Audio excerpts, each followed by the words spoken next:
Good morning, guys. Hope you guys are well. So Dan from Trading with Dan here. So lots of action going on this morning.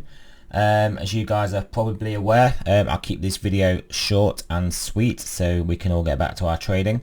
15 minute DMT for Bitcoin. We've literally just now entered a buy trade on the close of that 15-minute candle, which was 3 minutes ago. So we've currently got this DMT long trade on now, and we also, if we go over to the 25-minute trade, 25-minute time frame, you can see we got the Dominator buy, which was a great buy around this level here, and then that subsequently spiked up. So what I have actually done though, because I was entering this position now anyway, just to limit my risk and get some points on the board, I did actually just now close the DMT, sorry, the Dominator position. So I took that profit on that one, still trading with a smaller size, but it's a 1.61% gain.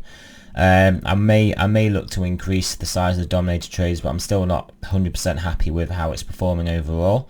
But either way, I got those profits on the board, and we're still long anyway in the DMT trade. So that's where we are with that for Bitcoin. Over to Ethereum 15-minute. Ethereum 15-minute is not quite at the DMT byline yet. So that's not triggered a buy, and the Ethereum 25-minute chart did actually tick over to a sell, but you can see it's teetering around with a buy or a sell. So we'll have to see what does go on with this market. So currently long on long Bitcoin with the DMT 15-minute.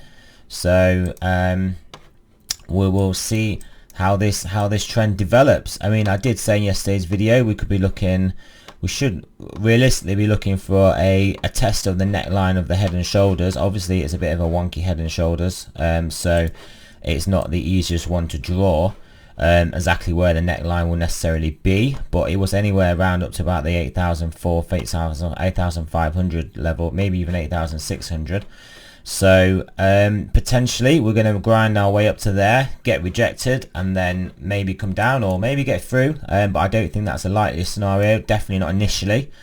Maybe we come down, put in a higher low, and then break our way through. That's the bullish optimistic case, but obviously there's bearish cases to make with the projected targets for the inverse. It's not an inverse head and shoulders, it's a regular head and shoulders, the regular head and shoulders pattern. So we will have to see what happens in this market, but we've got our shorter time frame momentum indicators, DMT and Dominator, so we will just be sticking to our strategy and we will see how we get on. So remember, I'm not financial advice, I'm not a financial advisor. Always do your own research, and I will definitely be back later for another video for you guys, and I will speak to you soon.